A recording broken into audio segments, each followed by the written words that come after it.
할렐루야. 오늘은 좀 특별한 날입니다. 오늘은 부활절. 아마도 우리 교회의 출발이라고 할 수 있는, 우리는 해마다 부활절을 우리가 맞이하고 있는데 정말 부활을 믿습니까?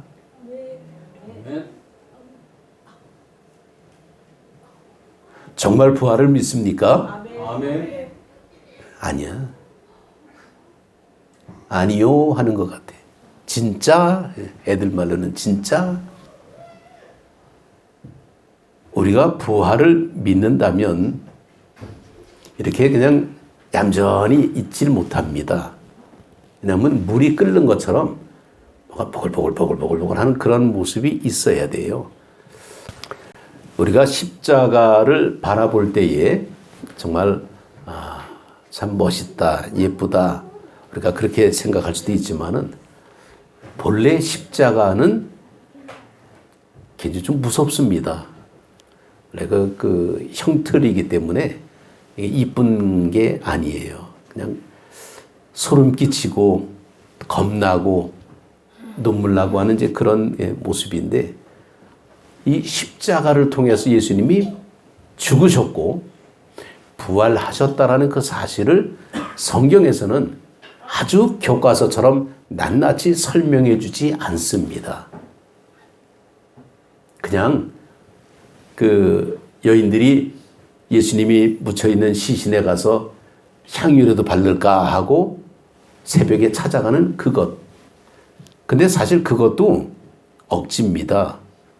왜냐하면 예수님의 무덤은 돌로 막혀 있는데, 그 우리가 상상하는 그런 무덤이 아니라 유대인들의 무덤은 굴같이 이렇게 파 있습니다. 그래갖고 돌로 이렇게 막아놓는 거는 짐승들이 훼손하지 못하게. 근데 이 돌은 어떤 돌이냐면 엄청나게 장정 서너 명에서 겨우 굴릴 만한 그런 큰 돌이 됩니다. 그런데 그냥 그 돌만 여자들이 가갖고 돌을 어떻게 치우고 예수님의 시신에 어떻게 향유를 바릅니까? 그런데 그냥 돌만 있는 게 아닙니다. 그 앞에 로마 군인이 보초 쓰고 있습니다. 로마 군인은요, 이렇게 군기 빠진 그런 군인이 아닙니다. 당시 세계를 지배하는 막강한 그런 군사력을 갖춘 훈련된 군인들이 로마 군인입니다. 그런 군인들이 돌문 앞에서 지키고 있습니다. 누가 가겠습니까, 거기를? 그때는 언제입니까? 새벽이에요. 새벽녘에 무덤가에 누가 합니까? 아무도 안 가요. 좀 무섭기도 하고 두렵기도 하고, 그리고 정말 그 무덤이 정말 그 상징한 어떤 그런 의미, 그런 건 전혀 모르고 그냥 외딴 곳에 있는 무덤이기 때문에 안 갑니다. 자, 상황은 그래요. 그런데 역사적인 어떤 사건을 볼 때에 이 여인들이 거기를 갔다? 좀 이상하지 않습니까? 성경 기록은요, 소설이 아닙니다. 역사적인 사실을 기록해 놓은 게 성경인데, 거기를 찾아갔는데 찾아간 것도 이상하고 가서 본 것도 이상합니다. 왜? 돌문이 열려 있어. 천사가 문을 열습니다. 이것도 이상한 거예요. 왜 하필이면 그 시간에 왜 천사가 그 돌문을 왜 엽니까? 그리고 안에 보니까 무덤이 비어 있어. 이게 답니다. 여러분, 부활이 뭡니까? 아무것도 없는 빈 무덤이 부활이에요. 예수님은 무덤 문을 돌을 팍팍 차고 나 살아났다! 뭐 이 무슨 영화입니까? 그렇잖아요. 예수님은 이미 부활의 존재의 모습은 영의 모습이기 때문에 시공간을 초월해서 투사합니다. 그냥 문이 닫혀도 그냥 들어와요. 있는데 그냥 사라집니다. 이게 예수님의 모습이죠. 그런데 왜 돌문이 열려 있고 왜 천사가 그걸 굴리고 왜 무덤은 비어 있을까? 정말 그 오늘날의 달력으로 보게 되면 원래 안식이라는 개념은요, 금요일 저녁 해질 때입니다. 우리 시간을 보면 6시라고 보통 기준을 잡아요. 해지는 금요일 날 6시에서 토요일 날 해질 때까지. 이게 그 안식일입니다. 그냥 우리식으로 말하면 금요일 저녁부터 토요일 저녁까지가 안식이에요. 그래서 그 다음 날 아침이니까 우리식으로 말하면 일요일인데 그게 주님이 부활하신 날이기 때문에 주일로 바뀐 겁니다. 그래서 안식일이 지난 첫날이 주일날이 되는 겁니다. 예전에 유대인들은 주일을 지키는 것이 아니라 안식일을 지켰습니다. 근데 요즘은 안식교인들은 안식이라 그래갖고 맨날 토요일날 가서 뭐 예배 드린다고 하잖아요. 우리는 뭡니까? 에이, 이상한 사람들이네. 주님은 안식일날 부활하신 게 아니라 주일날 부활하셨어요. 우리는 그래서 안식일을 믿던 그 당시의 관습이 그것이 주일의 모습으로 바뀌어진 것이 초대교회입니다. 그래서 우리는 안식일을 주일이라고 얘기해요. 근데 안식교인들은 아직도 금요일 저녁에서 토요일 저녁이, 토요일 날이 안식이라 그러잖아요. 아니죠. 분명히 우리는 잘 기억해야 됩니다. 정말 2절, 3절에 보게 되면 큰 지진이 나며 주의 천사가 하늘로부터 내려와 돌을 굴려내고 그 위에 앉았는데 그 형상이 번개 같고 그 옷은 눈같이 희거늘. 오늘 이 마태는 부활의 현장을 아주 다이나믹하게 묘사하고 있습니다. 그냥 큰 지진이 나고 주의 천사가 하늘로부터 내려와서 돌을 굴려내고 그 위에 앉았는데 그 형상이 번개 같고 옷은 눈같이 희었다. 참 영화의 한 장면 같이 그런 모습이 나오는데 돌이 의미하는 그 무덤을 가로막은 돌에 의미하는 것은 죽음의 상징이죠. 또 이 돌이 의미하는 것은 고통의 상징이고 괴로움의 상징입니다. 그것이 치워졌다라는 거예요. 그건 뭡니까? 의도적으로 봐라라는 거예요. 보라. 왜? 무덤이 비어있다라는 것을 보라는 겁니다. 비어있다라는 것은 주님은 부활하셨다라는 사실입니다. 그런데 이 로마 병정들이 그 상황을 볼 때에 무서워서 벌벌 떨며 죽은 사람같이 되었다. 이 엄청난 사건의 모습을 로마 군인들은 아주 무기력하게 표현되고 있습니다. 천지가 개벽하는 초자연적인 역사의 모습을 마태는 그렇게 기록을 하고 있습니다. 그리고 6절에 보게 되면 말씀하신 대로 살아나셨다라고 말씀합니다. 예수님께서는 그러셨죠. 내가 3일 만에 살아나리라. 그 사실을 많은 사람들이 믿는 것처럼 생각됐기 때문에 무덤 문을 돌로 막아놓고 군인들이 지키고 그리고 혹시 누가 와서 예수님의 시신을 훔쳐간 다음에 예수님이 부활했다 그러고 헛소리를 내면 우리가 큰 밀란이 일어나니까 그것 원천적으로 차단해라. 그래가지고 무덤가를 아주 경비병이 엄격하게 지켰다라는 겁니다. 그러니까 제자들이 와서 예수님 시신을 훔쳐갈 수도 없어요. 그런데 그런 얘기가 초대교회 때 엄청나게 퍼졌습니다. 헛소문, 가짜 뉴스. 요즘식으로 만 가짜 뉴스가 엄청 많죠.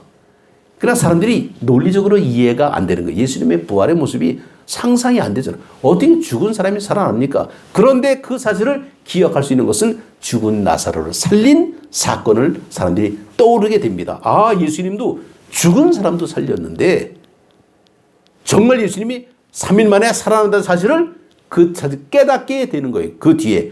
아, 그랬는데 라면서 그들은 그 말씀이 정말 말씀대로 이루어지는 것을 알게 됩니다. 그래서 천사가 28절 7절에 보게 되면 또 빨리 가서 그의 제자에게 돼 그가 죽은 자 가운데서 살아나셨고 너희보다 먼저 갈릴리로 가시나니 거기서 너희가 배우리라 하라. 보라 내가 너에게 일렀느니라 하고 말씀하는데 부활의 특징은 믿는 자에게 나타납니다. 할렐루야. 봐야 믿겠다. 그런 사람들은 빨리 믿어야 돼. 믿는 자에게 보여주십니다. 그래서 제자들에게 나타나셨고 그리고 다음에 많은 사람에게 나타나셨고 이런 가정들의 모습을 보게 되면 믿는 자에게 나타나시는 모습입니다. 그러니까 믿지 않는 사람은 예수님의 부활을 볼 수가 없습니다. 우리는 거기서 이 특징적인 모습 그리고는 천사가 그 갈릴리로 먼저 갈 것이다 라고 이제 말씀하고 있죠. 이 먼저 갈릴리로 가라 하는 그 모습 볼 때에 갈릴리가 뭐 무슨 뭐 조그만 동네 뭐 그런 골목인 줄 아십니까? 어마어마하게 넓은 게 갈릴리예요. 뭐 평수를 재보진 않았지만은 누가 사람을 찾을 때 나주 가서 찾으시오 그러면 금방 찾습니까? 근데 금방 찾을 수 있어. 왜? 자기들만이 늘 놀던 데가 있어요. 나주 가서 누구를 만나시오 그러면 어디 가면 만납니까? 그 사람이 일하는 현장, 그 사람들 있던 곳, 그것이 있습니다. 다시 말해서 그들만의 장소가 있다라는 거예요. 갈릴리로 가라. 거기서 만나자. 그럴 때 그들은 이 나주 시내가 엄청나게 넓은데 어디 가서 누구를 찾습니까? 근데 늘 평소에 그 사람이 늘 머무는 곳, 나를 찾으려면 교회로 오면 됩니다. 나는 늘 여기서 사니까. 그런 것처럼 그들만의 장소가 있는 게 갈릴리예요.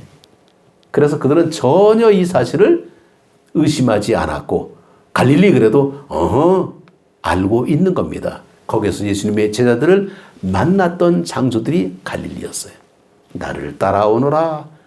베드로도 그랬고 정말 그 자기가 만났던 그런 장소, 자기가 늘 아는 그런 장소, 그들만이 부르셨던 곳, 요하나 하고 불렀던 그런 곳, 바로 그들만의 장소가 있었다는 겁니다. 예수께서 이렇게 그들을 부를 때에 무서워하지 말라.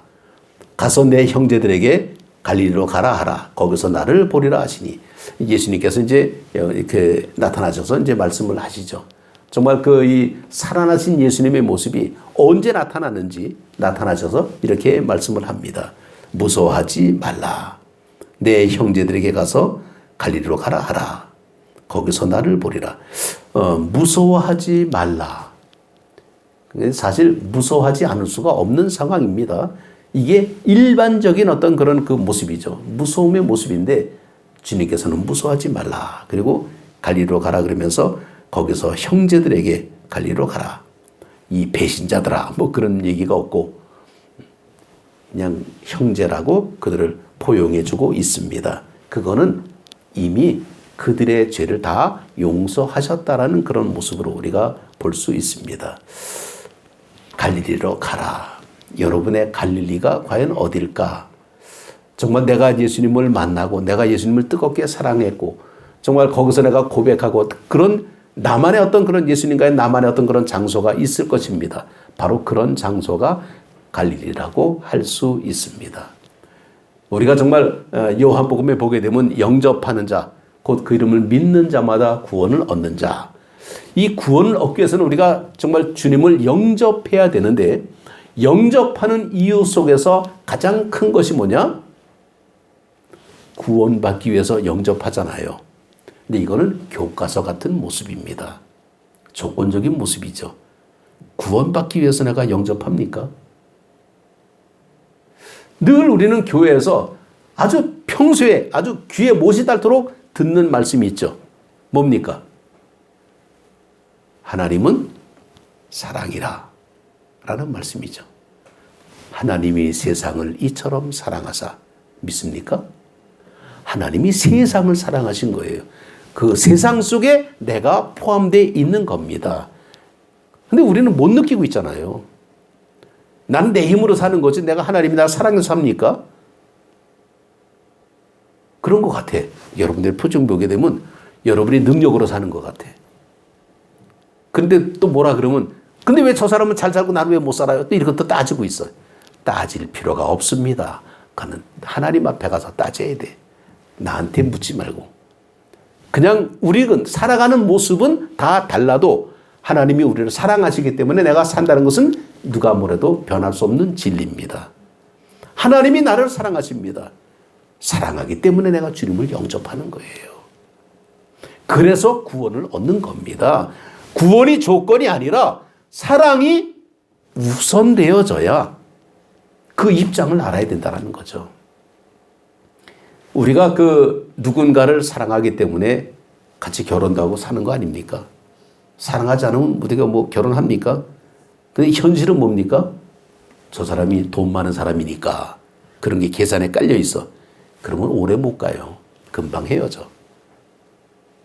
우리가 조건 보고 우리가 결혼하게 되면요, 그거는 행복해질 수가 없습니다. 근데 우리는 조건이 아니라 사랑을 보고 결혼하기 때문에 때로는 처음에는 허니문, 좋은 것만 보여. 예쁜 것만 보이고 하는 마음에 들고 하는 것마다 다 사랑스러워.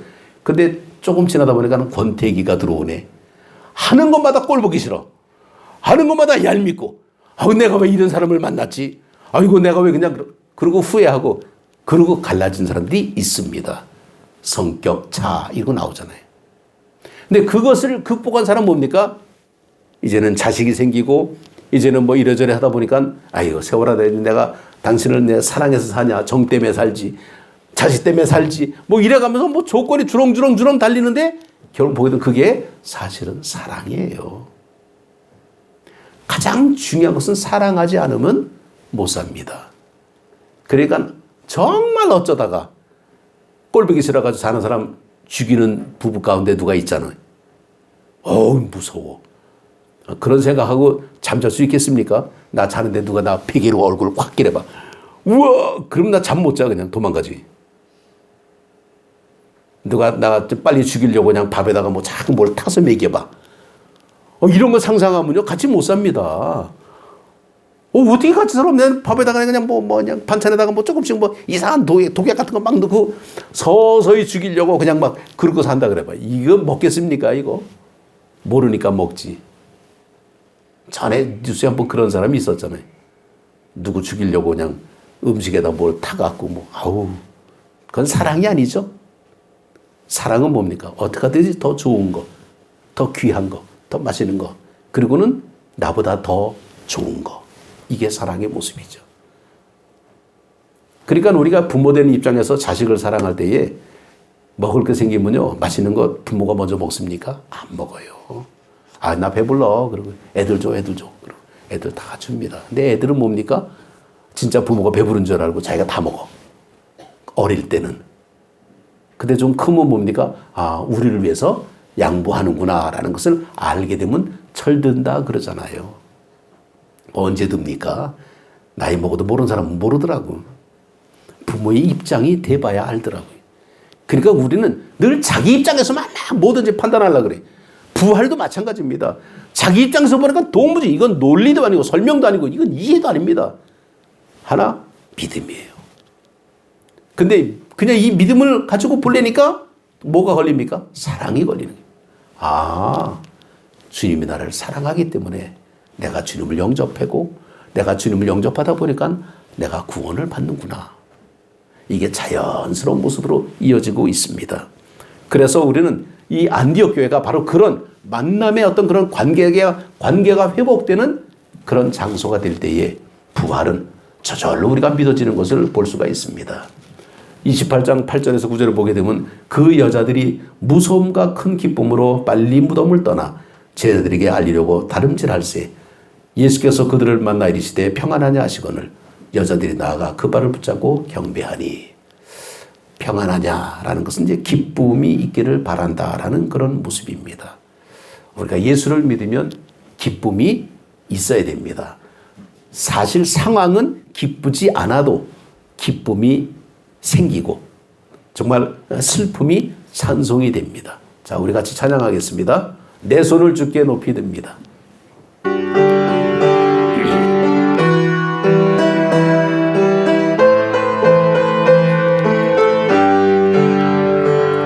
내 손을 주께 높이 듭니다. 내 찬양 받으실 주님, 내 마음을 주께 활짝 엽니다. 내 찬양 받으실 주님, 슬픔 대신 희락을 제 대신 화관을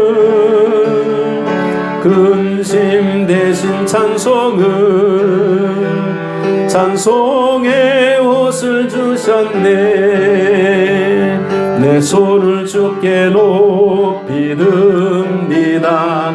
내 찬양 받으실 주님, 내 마음을 주께 활짝 엽니다. 내 찬양 받으실 주님.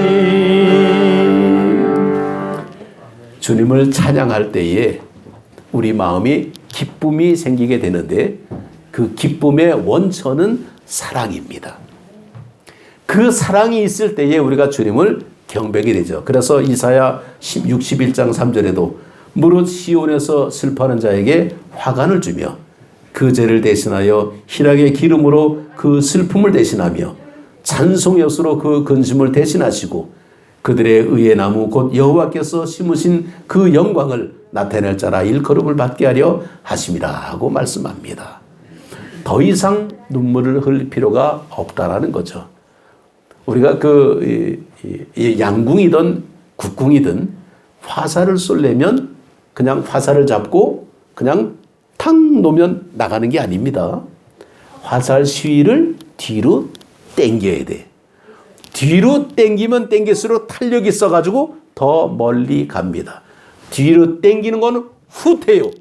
뒤로 당기는 건 고난이요. 뒤로 당기는 건 연단입니다. 그래서 이 연단이 착 났을 때는 멀리 타겟을 향해서 날아갈 수가 있죠. 우리가 부활을 믿는다면 우리의 예배가 바뀌어지게 됩니다. 예전에 이 부활을 모르던 그 이스라엘 백성들은 정말 슬픔 속에 있었지만은 부활하신 주님을 만난 이후에는 그들 완전히 180도가 바뀌어버리고 맙니다. 주님께서 말씀하셨죠. 정말 내 주님이 부활의 모습을 땅끝까지 전하라고 말씀합니다. 그래서 기독교의 신앙의 가장 핵심적인 단어는 십자가와 부활입니다. 시험에 떨어지게 되면 늘 실망할 수가 있습니다.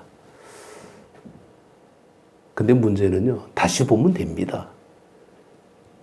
근데 그걸 못하고 그냥 주저앉을 때가 많죠. 사업이 잘 될 수도 있지만은 또 안 될 수도 있죠. 거기서 끝나면 실패자가 됩니다. 근데 또 하면 됩니다. 부활은 우리에게 두 번째 기회를 주시는 하나님의 강력한 메시지 같이 이 세상에서, 이 땅에서 살면서 참 실패자같이 사는 모습이지만은 그러나 사람들의 모습이 끝이 뭐냐면 죽음이죠. 뭐가 이러면 죽으면 된다. 그래서 다시 일어나는 게 아니라 자살하는 사람이 생기고 문제가 생기면 자살하고 하는 이런 모습이 가장 인간들에게 가장 큰 약점 같은 큰 위험의 모습을 갖고 있습니다. 죽음은 끝인 줄 알아요. 죽음 뒤에는 찬양이 있습니다. 계시록에 나오는 요한이 본 환상처럼 존귀와 찬양에 합당하신 주님. 정말 이 계시록에 나오는 이 놀라운 역사 5장에 보게 되면 그렇게 나오죠. 큰 음성으로 이르되 죽음을 당하신 어린 양은 능력과 부와 지혜와 힘과 존귀와 영광과 찬송을 받으시기에 합당하도다. 내가 또 들으니 하늘 위에와 땅 위에와 땅 아래와 바다 아래와 또 그 가운데 모든 피조물이 이르되 보좌에 앉으신 이와 어린 양에게 찬송과 존귀와 영광과 권능을 세세토록 돌릴지어다 라고 말씀합니다. 사단은 우리를 대적할 때에 사실은 싸우려고 하는 게 아니라 발악하는 거라고 합니다. 이미 주님이 이기셨기 때문이죠. 근데 우리는 그 발악을 우리를 대적하는 줄로 착각하고 있습니다. 아닙니다. 시험도 유혹도 실직도 분열도 우리는 깨트릴 수 없습니다. 주님이 다 이루셨습니다. 그래서 십자가상에서 정말 그 하신 말씀이 다 이루었다라고 말씀하시죠. 다 이루었다. 정말 이 신앙의 어떤 그런 모습을 놓고 볼 때 이 부활의 감격의 모습을 빨리 전하는 그런 모습. 그래서 이 예수님께서 십자가에서 다 이루었다라는 이 말을 보게 되면 헬라말은 테트레스다이라 그러는데 이것은 문법적으로는 완료 시제의 모습인데 이 완료 시제가 계속 진행되는 완료형의 모습으로 나타나고 있다 그럽니다. 그러니까 다 이루었다라는 게 그때 끝이 아니라 지금도 계속해서 이루어지고 있다라는 것이 연결되고 있다라는 거죠. 2000년 전에 끝이 난 거 지금도 계속 이루어지고 있다. 복음의 완성의 모습을 우리는 보게 됩니다. 그래서 이 불신의 사람들, 예수님을 믿지 않은 사람들은 과거 지향적인 사람들이 많습니다. 그때가 좋았지. 안 좋은 사람 아무도 없죠. 그러나 성령의 사람은 미래 지향적입니다. 더 좋을 것이다 라는 겁니다. 우리가 그때는 좋았지만은 이제 앞으로가 나타날 것이 더 큰 것이 있을 것이다. 그동안에는 것은 오픈 게임, 이제는 메인 게임, 이제는 본 게임으로 들어간다. 그때는 우리가 이미 여러 번 지고 여러 번 탈락하고 여러 번 낙심했어도 이제 본 게임에 들어가서는 이기면 됩니다. 항상 이 가수들도 이 그 관객 앞에서 무대를 연출할 때에 리허설이라는 게 있어요. 리허설을 통해서 미리 연습을 다 한번 해봅니다. 그때는 실수해도 괜찮아요. 근데 어쩌면 실수하는 게 더 좋을 수도 있어. 자기의 잘못된 것을 빨리 고칠 수 있어야 됩니다. 그게 리허설입니다.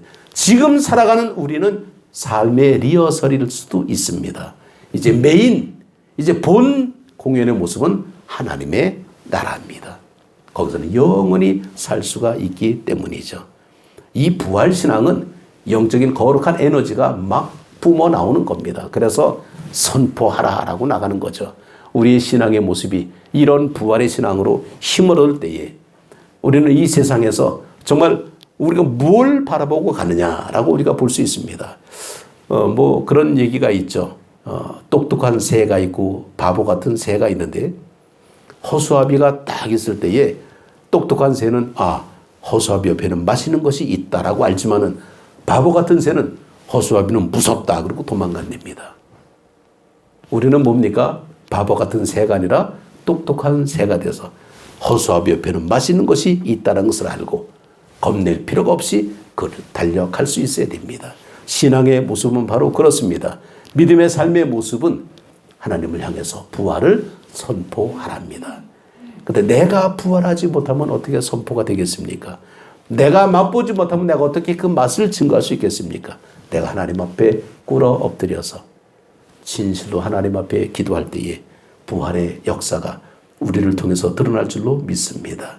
이런 부활의 감격을 함께 누리는 저와 여러분들이 되시기를 주님의 이름으로 축복합니다. 기도드리겠습니다.